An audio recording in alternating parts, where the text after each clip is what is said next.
Hey folks, my name's Nathan Johnston, and welcome to Lecture 32 of Advanced Linear Algebra. Today we're going to be talking about something called diagonal dominance and Gershgorin disks. And the idea here is, well, we've seen a couple of different ways of showing that a matrix is or is not positive semi-definite.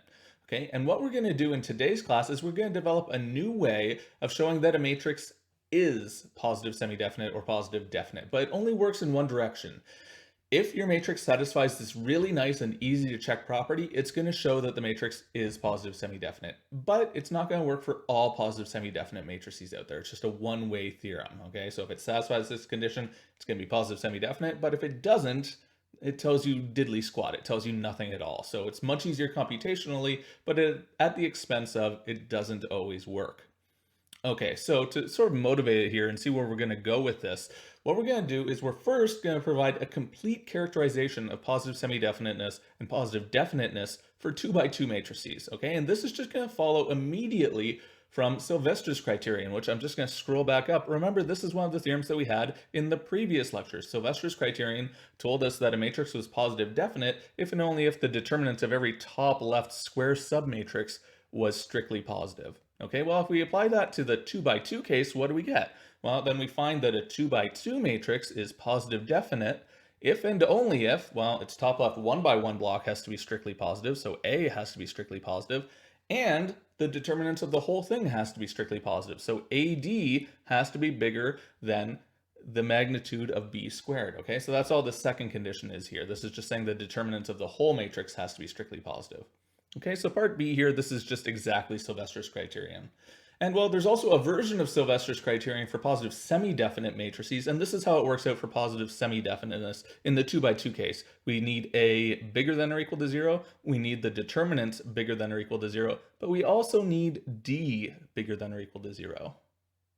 Okay, and the reason that we need D bigger than or equal to 0 is just to rule out some weird pathological sort of counterexamples that would happen otherwise. Okay, so turning the strict inequalities into not strict inequalities hopefully doesn't seem too weird, but the fact that we need this D bigger than or equal to 0 is needed to rule out things like this matrix down here, 0, 0, 0, minus 1. Okay, it's straightforward to check that matrix is not positive semi-definite, but its top left entry is bigger than or equal to 0. Its determinant is equal to 0, so it's bigger than or equal to 0 as well.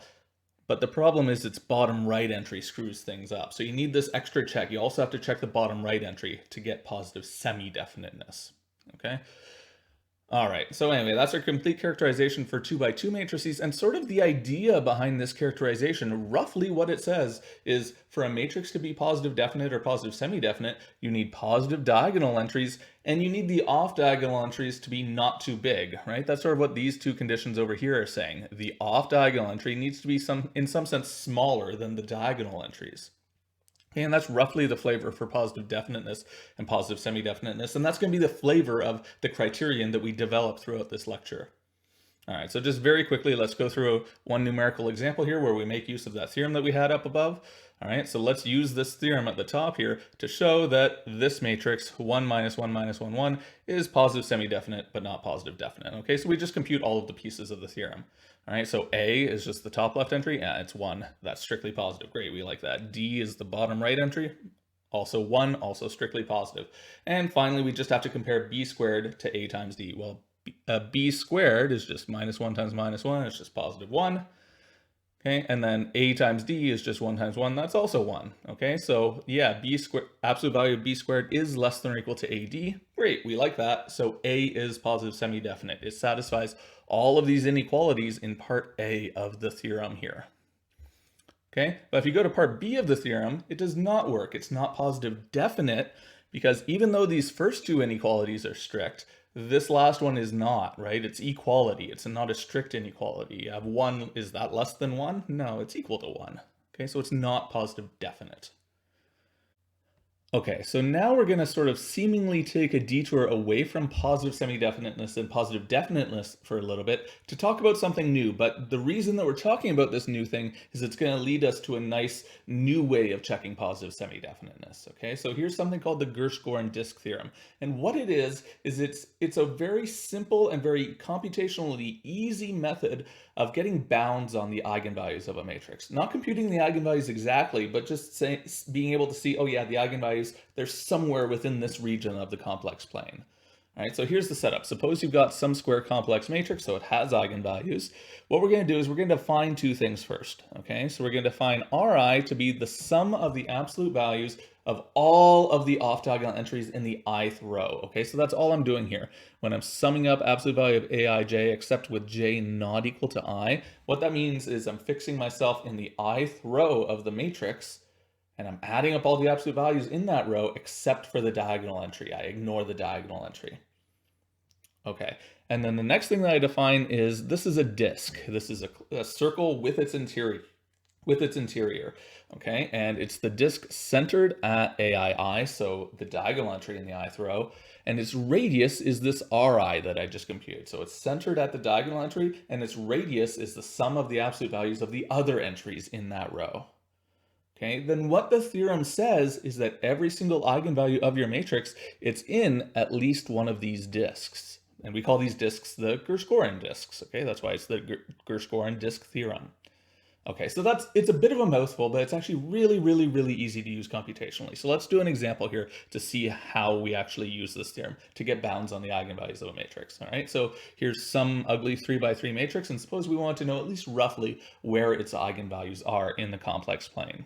Okay, you could compute the eigenvalues exactly, except, I mean, as the matrix gets bigger, that becomes a really nasty computation, right? You're finding roots of a degree 3 polynomial in this case, but I mean, as the matrix gets bigger, it becomes worse, roots of degree 4 and 5 and so on polynomials. It becomes nasty.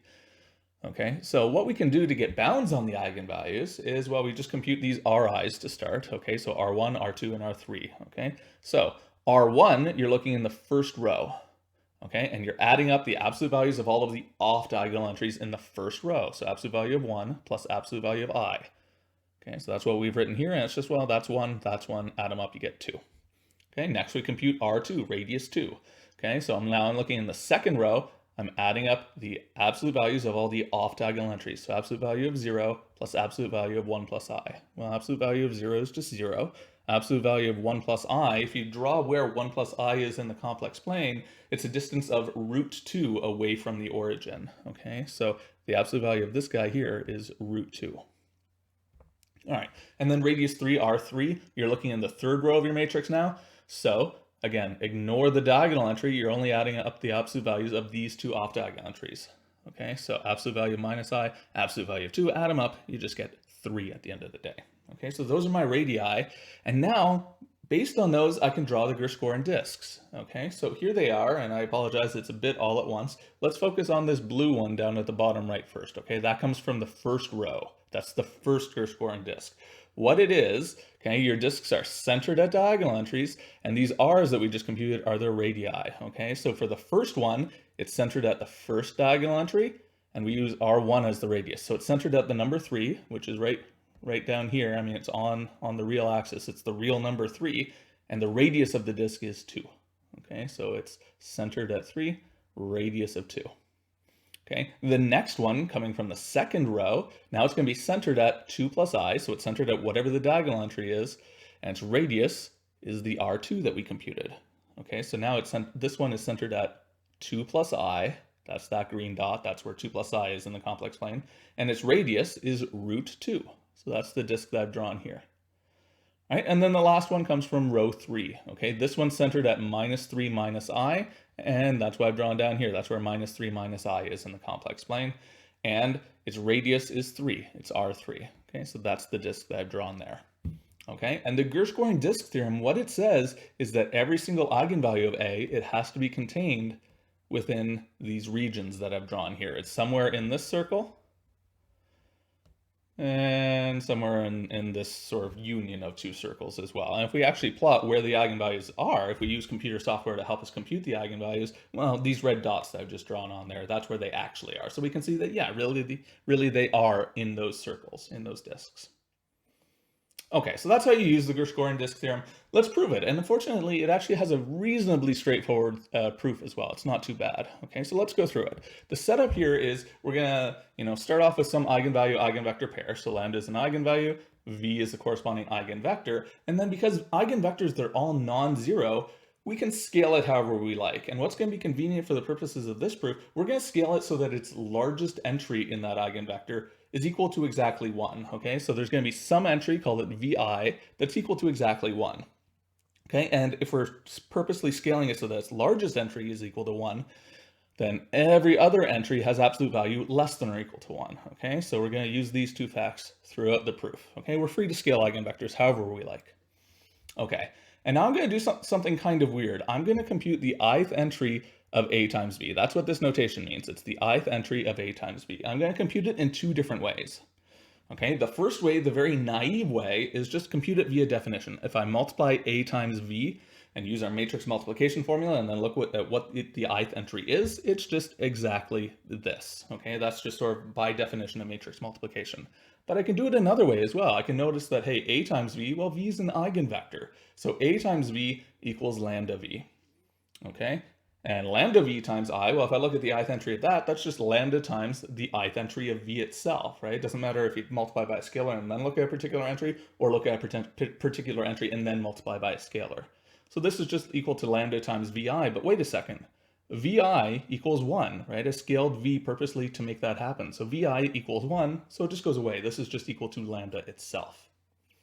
Okay, so now I've got the ith entry of av equals these two different things. Well, therefore those two different things must be equal to each other. So that's all I've done in this next step. Okay, lambda equals, well, trace it all the way back to there and then trace it over here. This sum is exactly that sum over there. I've just sort of split it up a little bit. The way that I've split it up is I've sort of peeled off the ith entry of this sum off on its own. And then all of the other entries in the sum I've just left in the sum. Okay, so I've just peeled one term out of the sum. Okay, and the reason that I've done that is now I can sort of rearrange things a little bit. This vi here, again, vi equals 1, so it's going to go away. Okay, so I'm just going to be left with aii over here. And now if I pull that over to the other side, what do I get after simplifying a little bit? I'm going to have lambda minus aii equals the leftover junk, so this sum here, and that's over there. Okay, so I just copied down the same sum. Lambda minus aii equals the ugly sum.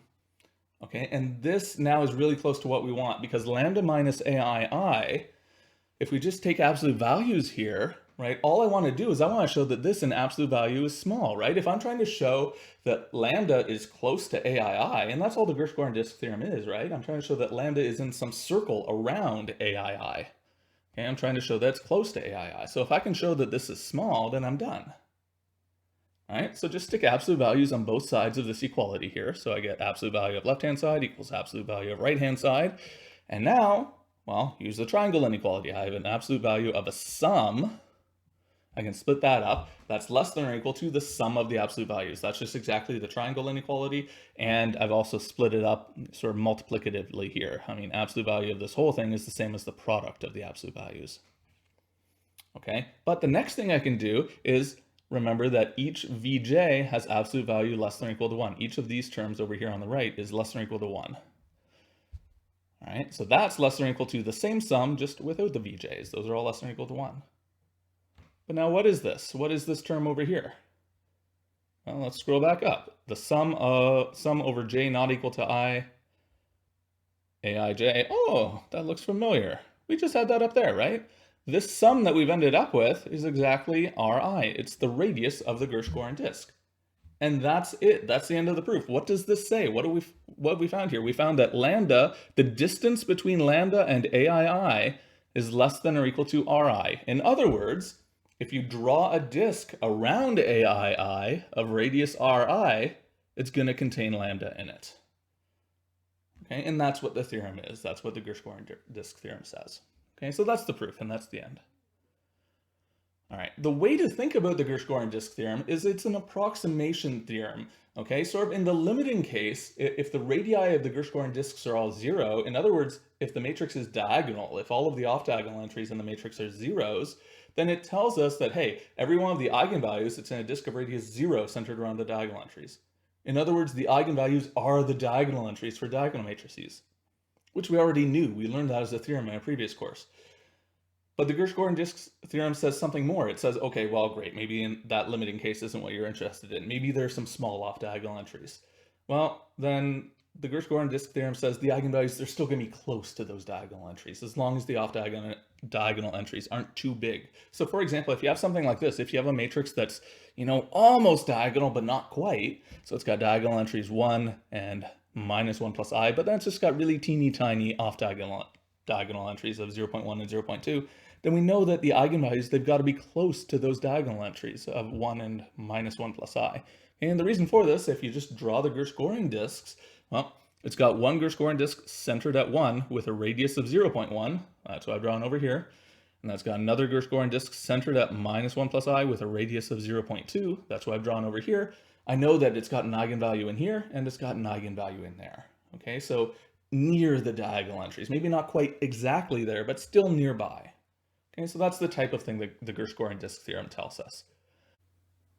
Okay, so before we can get to the punchline of today's lecture and talk about why we actually care about Gershgorin disks, we have one final family of matrices that we've got to introduce, and these are called diagonally dominant matrices, or strictly diagonally dominant matrices. And you can see that they're very closely related to Gershgorin disks. Okay, so what's happening here is we say that a matrix, complex square matrix, we call it diagonally dominant if the absolute value of its diagonal entry is bigger than or equal to the, the Ri, the sum of the absolute values of all the off-diagonal entries in the same row, no matter which row you pick, okay? So, and similarly for strictly diagonal dominance, you need that in every single row, the absolute value of the diagonal entry is strictly bigger than the sum of the absolute values of all of the off-diagonal entries in that row. Okay, so for example, let's just do a quick example here of showing that a matrix is strictly diagonally dominant. Okay, so here's some ugly matrix. We're going to show that it's strictly diagonally dominant, and then we're going to draw its Gershgorin disks to sort of hint at the connection that we're getting at, to sort of hint at why we introduced these matrices in the first place.